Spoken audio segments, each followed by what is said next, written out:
إلى آخر موضوع في عدد اليوم.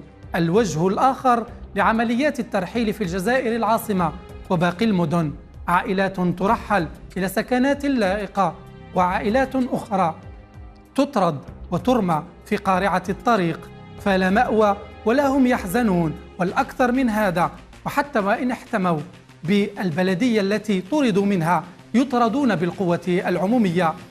نتابع هذا الروبورتاج ونعود إليكم للنقاش.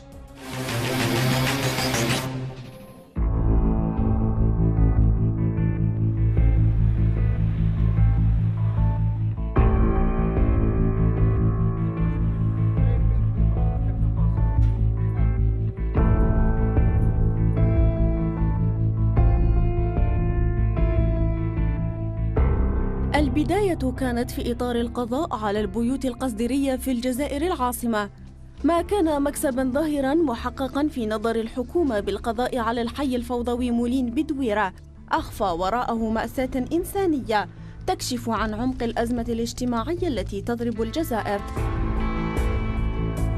خرجونا منا وجابوا البوكلة مورانا منا هدتنا.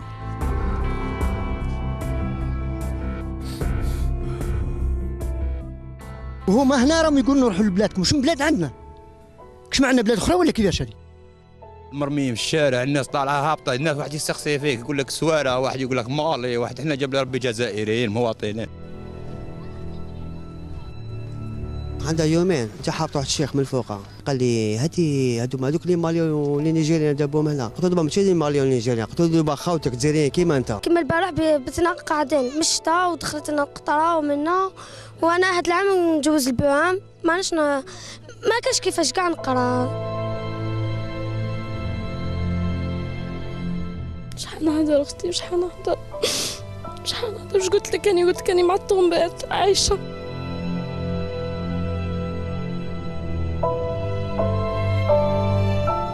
تترك هذه العائلات في الشارع بعد تبليغها قرار الاستفادة. أزيد من 20 عائلة تفاجأت بإقصائها من قائمة المستفيدين من الترحيل وتسليمها مفاتيح العراء.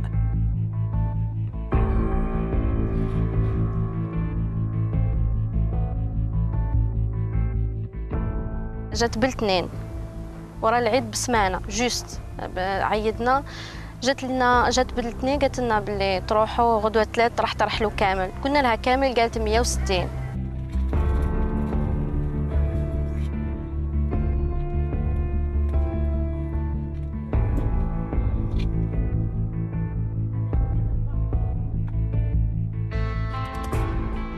وجدنا روحتينا جابوا لنا الكوام تاع هنايا تاع البلديه، قال لك رايحين ترحلوا. وجدنا روحتينا خمنا قشنا، جاونا على 4 تاع العشيه خمنا قشنا. قال لك تصيبوا اسمكم في الخراسيه، في الباطمه تاع الخراسيه. كي رحت تما صرت لا اسم لا والو، قال لي ما كاش اسمك. كي لحقنا تما ولات حاجه واحده اخرى، كاين اللي داوهم عطاهم اللي فايدوا تما في لوطوروت، وحنايا قعدنا ما مدوناش. ريبونا ولحونا في لوطوروت، وانا عندي زوج مرضى بالكلاوي ويماهم بلا طونسيون، وانا بالسكر وروماتيزي، وراني مرمي في قيطون ما عندي والو. لم تجد هذه العائلات ملجأ يقيها برد الشتاء غير هذا الجدار، جدار مبنى بلدية دويرة التي يقولون إنها حرمتهم حقهم في السكن. بعد جينا هنايا البلدية، تلامينا جينا البلدية 22 عائلة، كل واحد دار باش وسكننا.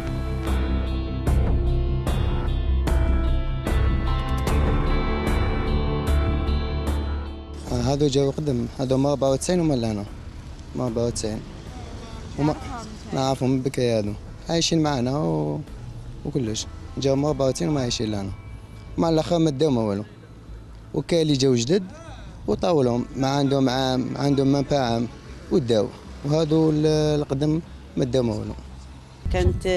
كان ناصر ويمينة باندين ساعد كاع في الخرجه، ومن بعد يجي لنا كاع مازال ميكانيسيا باش تجي دخلت تاعنا حنا جيجلي ومن بعد واسمو عادل ومن بعد مزورة سعاد ومن بعد نجي انايا ومن بعد يجي واسمو عمر هذاك ومن بعد عمي ايدير ومن بعد حتى نلحق خالتي زينب مريم ومن بعد خالتي زينب انا ومن بعد ترحل مريم اللي سكنت مورايا نقعد انايا ذهب لي ساعات.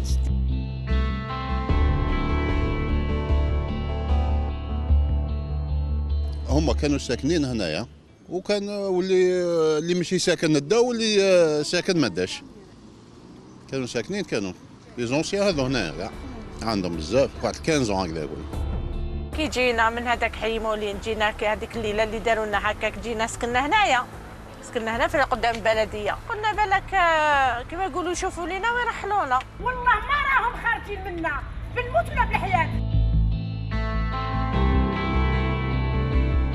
60 يوما أو أكثر مضت على هذا الحال، الاحتجاجات مستمرة وتسليم الطعون متواصل، وإذا بالأمر يأتي بترحيل 16 عائلة منهم لينتهي كابوس ما عانوه في الشارع ويستمر معه كابوس البقية. نطلعوا للمير ونروحوا للدائرة، رحنا الولاية، رحنا السيد زوخف كي راح يدشن لي باتيمو تاع رمضانية رحنا له، درنا الشكاوي جرينا شهرين وحنا هكذاك.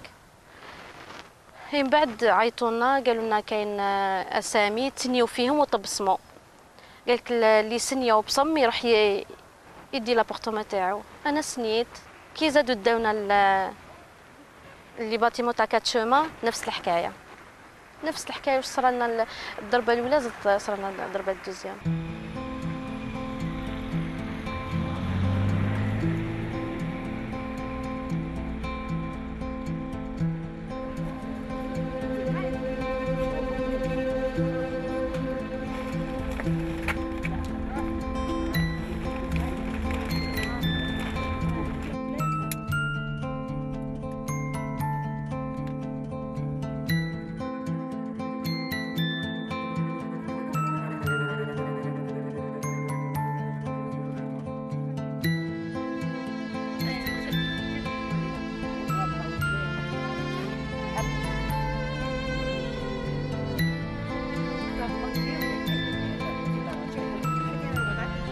KBC قضت 24 ساعة بكاملها رفقة العائلات الست المتبقية، وكانت عن قرب هذه المرة أقرب مما يتخيله الجميع.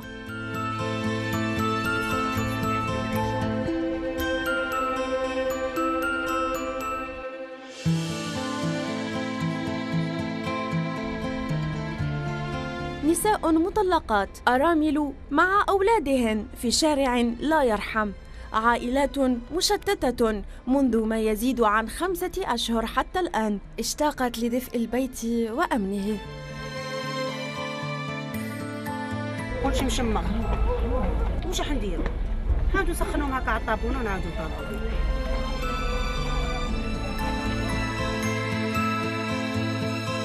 جيني مراه مع ولادك بنتك عندها 16 سنه في عمرها راقده في طروطوار، ما كان وين يقراو، ما راهم يقراو مليح، ما ياكلوا مليح، ما يرقدوا مليح، ما كانش. الى الحوايج تالي حوايج واللي كنا نلبسوهم ديجا نلقاو حاجه ما لقاوش ديجا. واش نقول لك، نباتوا مع الطومبات هنا. قضينا معهم وقتا قصيرا لكنه كان كافيا لنرى ونعيش واقعا مريرا، واقعا تنعدم فيه أدنى شروط الحياة الكريمة، واقعا يحملنا إلى حياة العصور الغابرة. انا البالون هما اللي جوار، دوك المير يقول لي روح للولي، الولي يقول لي انا خاطيني صلاحيه عند المير نتاع المير وجابك ليا، وبقات بين الادارات، انا نطرح بين الادارات ومرمي في الخلا. وكي تهضري معاه يقول لك انا ما عندي ما ندير لك، روحي شوفي مسؤول، تروحي من البلديه تروحي لا دايره يقول لك انا ما عندي ما ندير لك، روح شوفي مع المير تاعك، المير يقول لك انا علاه انا دوسياتكم ديتهم وراهم في لا دايره ما تقول لك روحي للولايه، كي تهضري معاهم يقول لك احنا الولايه ما مدتناش، وكي رحنا للولايه قال لك هذه ماشي خدمتنا باسكو حنا ما نعرفوكمش. نستناو غير في الليل وقتها يطيح لينا باش نرقدوا، هذا ما كان. انا وليت نكره النهار، وليت ما نقدرش نعيش في النهار بزاف، ذل فيها ذل بزاف، ذل كبير، نخافوا هكا في الليل كي يطيح لينا، نخافوا تصحاب لا دروك، نخافوا منهم. في اليوم الثاني وفي الصباح الباكر، وبعد توجه الأولاد للمدرسة وتوجه ذويهم إلى المقهى لتناول الفطور، حتى أتاهم نبأ تنفيذ ما تسمى بالتسخيرة، وهي عبارة عن ورقة تهديد يستعملها رئيس المجلس الشعبي البلدي لبلدية الدويرة، يسخر بموجبها فرقة من الأمن لطردهم. خليني من 5 أشهر، علاه يجيب لي تسخيرة باش يخرجني؟ انت قلت لي راكي في الركور، اقعدي استناي حتى تجينا. كيف يجيب ورقه يقول لك مسيني فيها الوالدي ليقي تخرجوا منها؟ الرصيف يحتاجوه المواطنين، دوك الرصيف كيحتاجوا المواطن. انا شكون؟ حالة من الترقب والخوف. متى سيبدأ تنفيذ الطرد؟ كل مرة قال لك القرار ديجا اصدر، اي لحظة يجي ما على بالناش وقتها يجي ينحيونا هذا اللي باش احنا مني دار حتى الباش ما عندناش حق فيه، وعلاه ما على باليش. الصباح لازم تنوضي صباح بكري، الخدمه حبسناها ماناش نخدموا، منين ناكلوا منين نشربوا، حبينا هذا الوالي هذا يسمع بينا.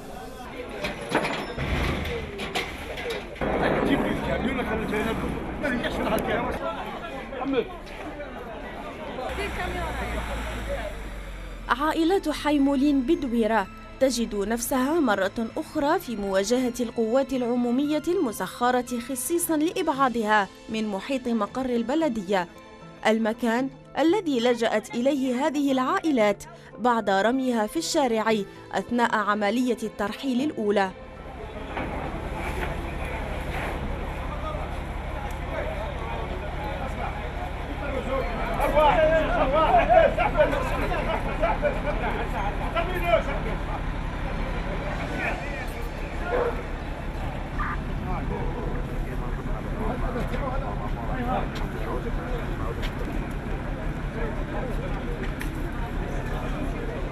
أزمة السكن في الجزائر كانت ولا تزال قائمة، ليس بسبب نقص البنايات أو شركات المقاولة، بل بسبب التلاعبات وغياب الشفافية وتفشي البيروقراطية.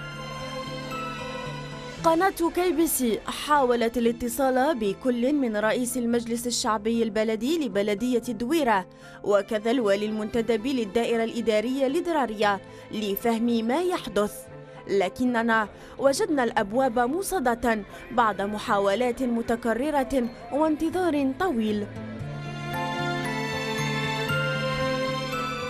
الأسباب متعددة والنتيجة واحدة: غياب كامل للسلطات المعنية وسط لا مبالاة تامة.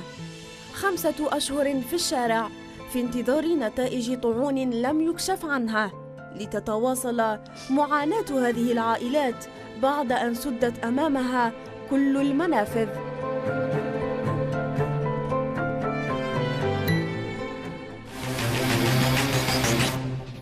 في انتظار أن تجد هذه العائلات إجابة من أجل ترحيلهم وإعطائهم سكنات تليق بهم، يبقى الوضع على ما هو عليه. معدة وروبورتاج سارة صداقي تلتحق بنا.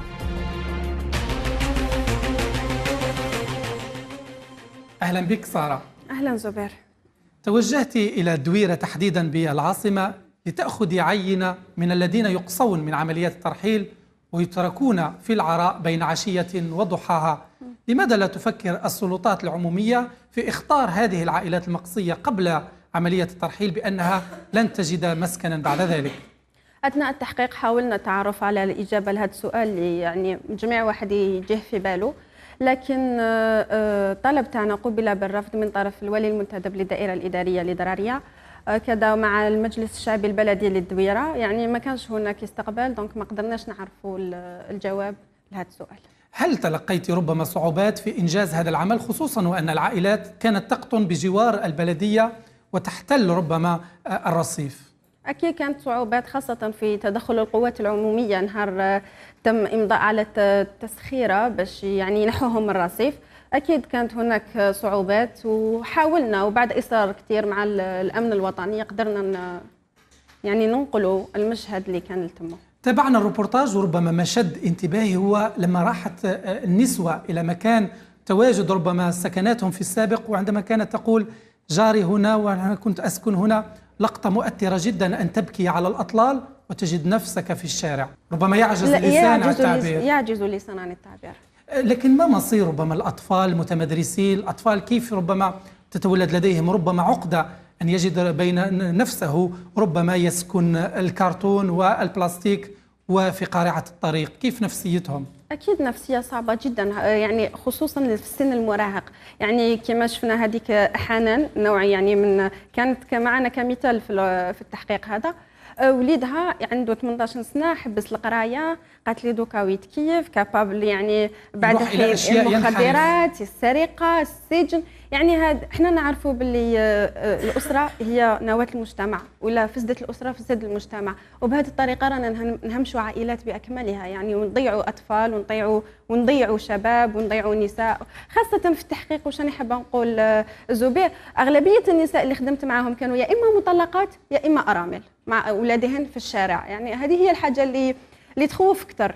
ربما ما الرسالة التي أرادت هؤلاء النسوة أن يوصلنها إلى والي العاصمة عبد القادر زوخ ربما من خلال هذه المعاناة؟ النظر في طعونهم، يعني هم تم إقصائهم من عملية الترحيل اللي كانت مخصصة لحي مولين، الحي الفوضوي بالدويرة.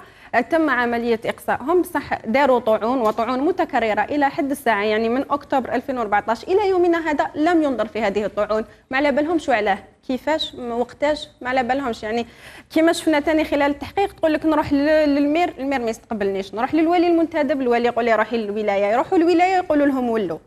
يعني ما عندهمش ميم با شكون يستقبلهم ولا شكون يهضر معاهم ولا. وتبقى هذه عينة بسيطة ممن يعانون أيضا في الجزائر العميقة. سارة صداقي، شكرا جزيلا لك على هذا الروبورتاج وشكرا على هذا النقاش. شكرا زبير. نهاية عدد اليوم من برنامجكم عن قرب، نتمنى أن ينال إعجابكم. لا تنسوا أن تزوروا صفحة البرنامج على مواقع التواصل الاجتماعي على الفيسبوك /عن قرب، كما راسلونا أيضا على البريد الإلكتروني الجديد للبرنامج الظاهر أسفل الشاشة. دمتم في رعاية الله وإلى اللقاء.